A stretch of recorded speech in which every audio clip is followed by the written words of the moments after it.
Today I was reading Joshua 11 and I can't seem to get away from the idea that God sometimes, well, many times in the Old Testament, seems to encourage or at the very least condone war when the people of God are um, attacking their enemies, even doing horrible things to their enemies. God seems to be saying it is all right.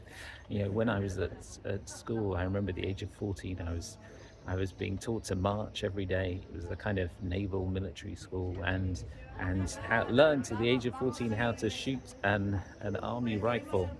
And I don't know why, but since then I've always been keen on the idea of non-violence. That school was, as a school, I read a book about it recently. That literally hundreds of the students from that school have gone on to fight in wars and win awards for great bravery and great things that they've done.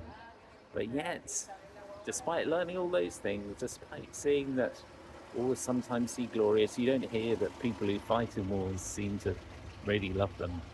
And so I think that still, as people of God, we should always be people who do not seek violence, people who seek peace.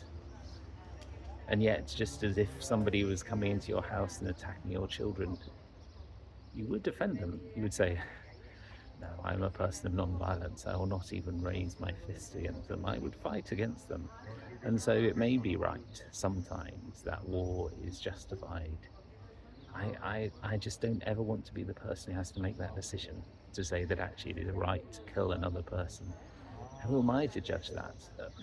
But even if it is sometimes right, we can always be people who seek and long for peace in our communities, between nations, especially at times like this when hatred and war seems to be engulfing nation after nation and nation. Let us pray this will be a world not of war, but a world of peace.